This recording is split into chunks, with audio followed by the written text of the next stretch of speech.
Now we come to the lexical resource. Actually, the lexical resource means two things. Number one, to use a variety of vocabulary.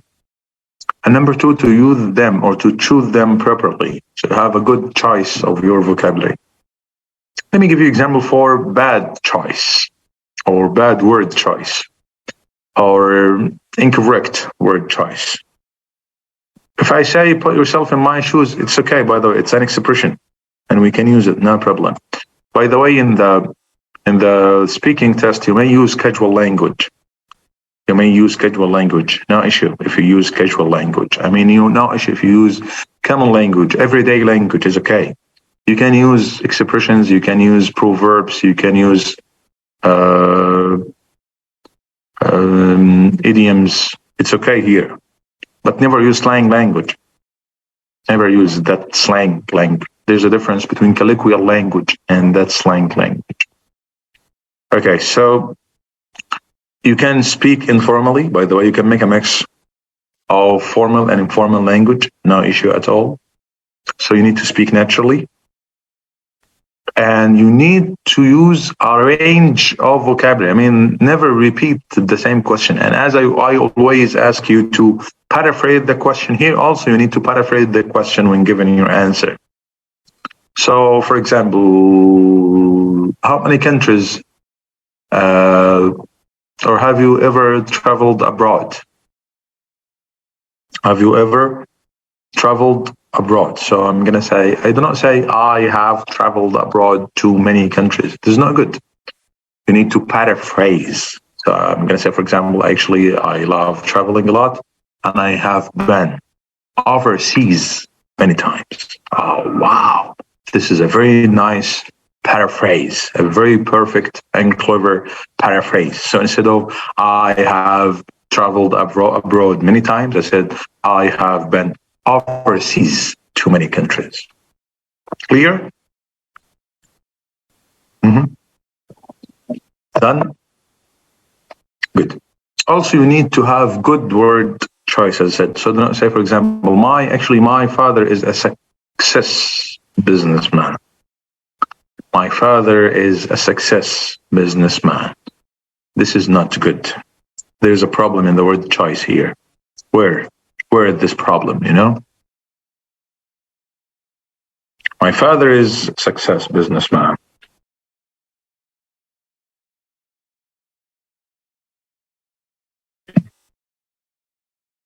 So it should be successful. My father is a successful, or my uncle is a successful businessman. Yes, this is correct now. And successful? No, a successful. Well, let's be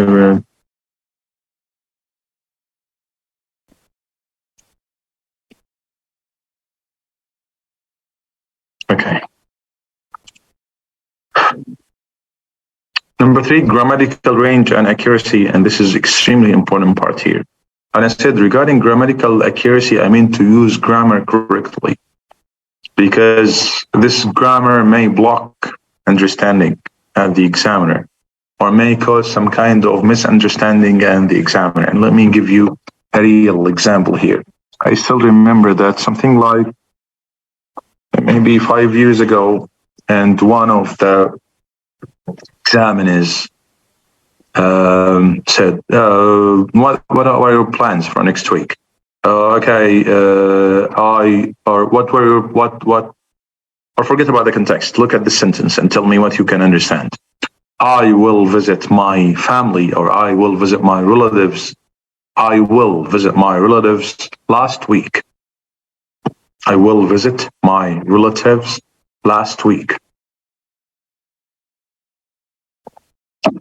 What do you think about the sentence?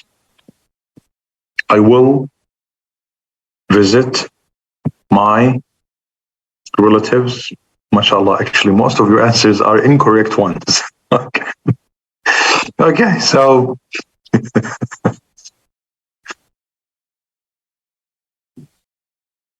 it seems that you need a lot of lessons in grammar, by the way. Okay.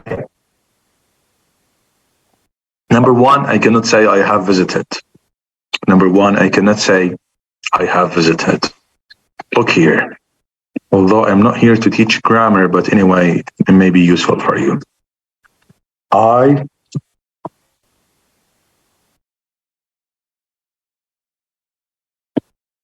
have bought a new car last week.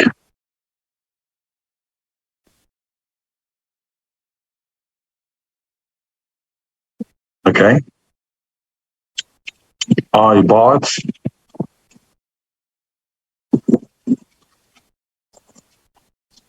a new car. Okay, what do you think about these two sentences? What do you think about these two sentences? Okay.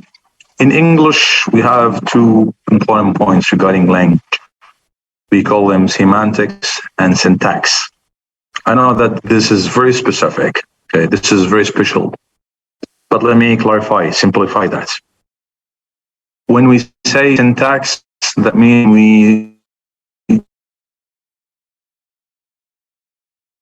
speak about the structure. Either the structure is correct or not. Here the structure is correct, but semantically, syntactically, it is correct. My voice is clear, right?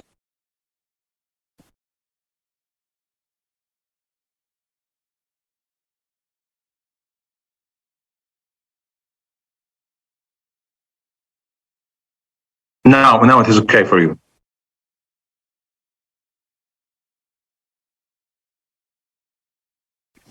Okay, very good. So actually, both sentences are wrong. Both sentences are wrong here.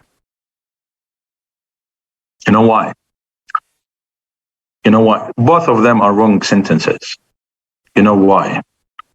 I cannot say I have bought a new car last week. Why? Because we use the present perfect, which is have or has, and then past participle or verb 3, to speak about an action, focusing on the action without mentioning the time. So I'm going to say, I bought a new car last week. In this case, it's okay. And the second one is wrong. Why? Because if you make the focus on the action, not the time, then you need to add have. So either to say, I have bought a new car. So here, I understand that you make the focus on the action itself.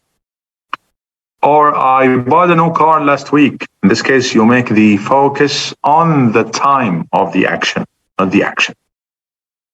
Got it? So if you use have or has and then verb, never mention the time. I have bought a new car. I have visited London. I know you already visited London and came back, but here I just want to put the focus on the action itself. Did you know I have bought a new car? Oh, wow. I have bought a Lamborghini. Oh, yeah. Oh, great. It is not important for me to know that you bought the Lamborghini today or tomorrow. The most important point is the action itself.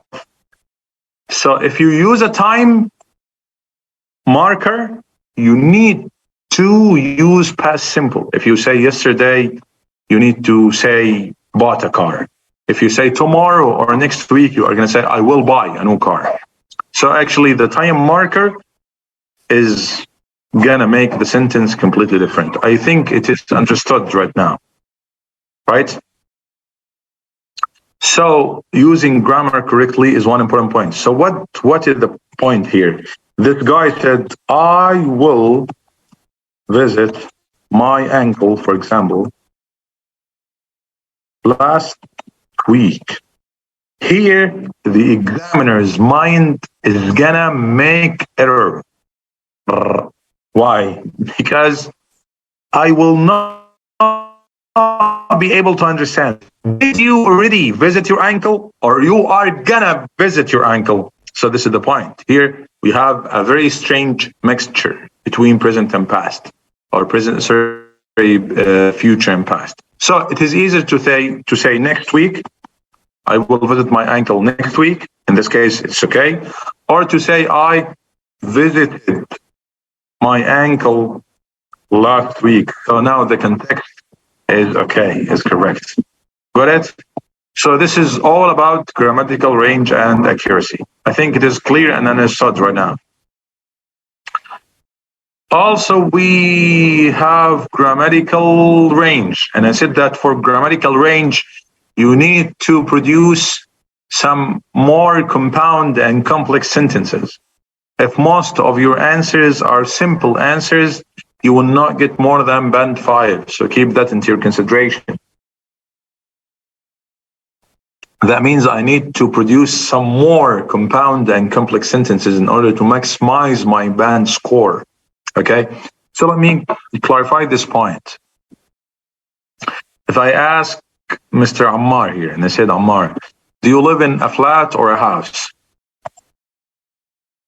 I'm trying to reach you, Ammar. Just raise your hand, Ammar, okay?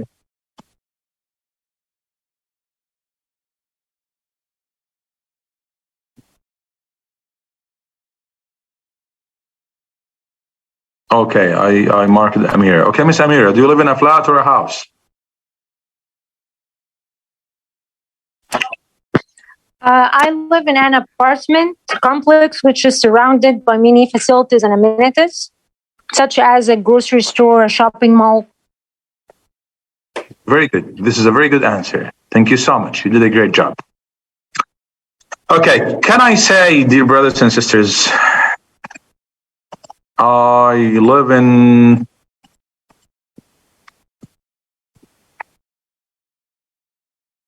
a house. What about this answer? And I stopped. Do you live in a flat or a house? I live in a house. Yeah. Is it a good answer? No, never.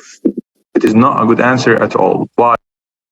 Because when giving your answers in the speaking part, you need to do two things. Number one, support your answer with two things. Number one, more reasons, more details, and more reasons. So if I ask you a question, never give a short answer. Never give a short answer. It is not good at all. It is not good at all. Never give a short answer. Okay? So when you give an answer, never give a short answer. Because it's a speaking test. Do not make yourself Mr. Bean here. Okay? Do you live in a flat or house? Or do you like pizza? Oh my God, you're not deaf. Okay, so you need to produce language. Just help the examiner find something to give you a good band score. Okay, but using the sign language is not good here. It is not good here.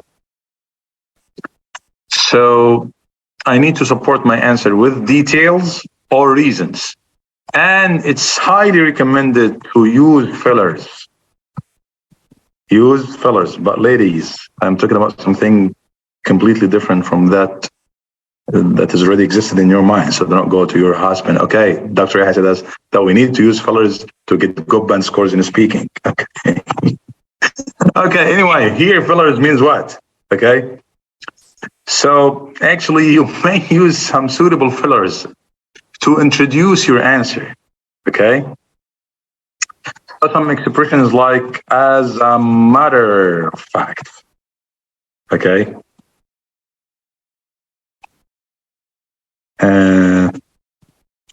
Actually. Okay. In fact. Indeed. Generally speaking. Let me say that.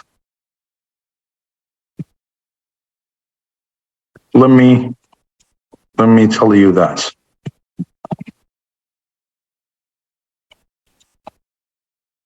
So all Or to be honest. It's also a good one. To be honest. Of course, each one of them should be used within a specific context. So you need to check, or you need to pick one of them according to the context that you are going to use them in. Okay. So using one of these fillers is, frankly speaking, actually, generally speaking, also all these are very good ones. So this will help you a lot to introduce and pave the way for your main discussion, rather than give the answer directly. Okay. So if I ask you, do you live in a flat or a house? And you said, I live in a flat or I live in a house, this is not good. Okay. You can take a screenshot of that, because actually I'm going to erase.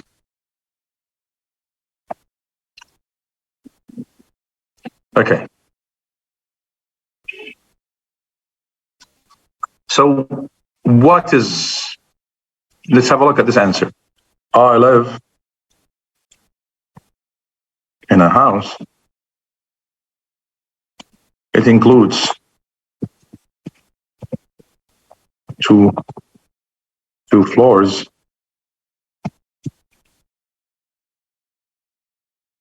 has a small garden.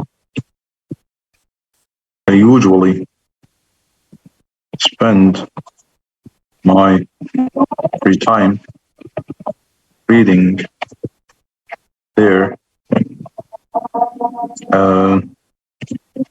I like my house a lot. It is very modern and cozy. What do you think about this answer? Yeah. I mean, how perfect is this one? Of course, it's very perfect.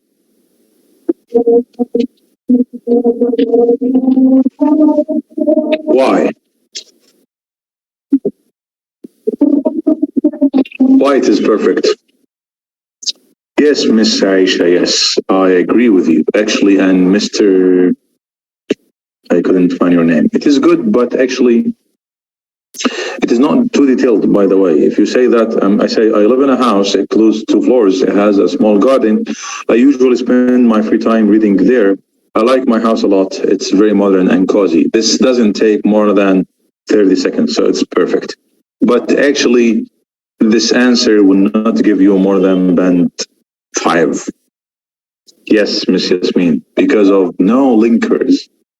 No linkers. All these sentences used here are just simple sentences, are very simple sentences. You know, if you are talking to someone who's native, you are going to seem like a baby producing language. I live in a house. It includes 2 floors. Has a small garden. Oh, why aren't you using compound or complex sentences? You need to extend your sentences. Okay. So I'm gonna use what? Something like as a matter of fact.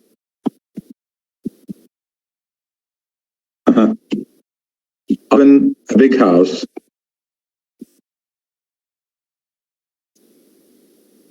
Yeah. And I need to make, yes, which, very good. Which includes, I'm gonna erase it. So which includes 2 floors. What else? What else? Yeah, I need another linker now.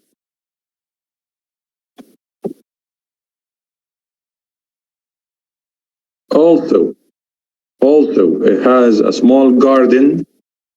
Okay. A small garden. What linker I can use here?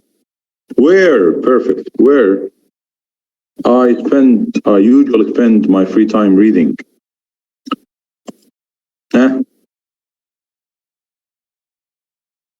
Honestly, very good. Honestly, I like my house a lot. I need to use a conjunction. Why? Because it is very modern and cozy. So let's read it. As a matter of fact, I live in a big house, which includes 2 floors. Also, it has a small garden where I spend most of my free time reading there. Honestly, I like my house a lot because it's very modern and cozy. Now you maximized your band score to at least band 7 above. I think now you noticed the difference, right? You noticed the difference. It is clear to you, isn't it?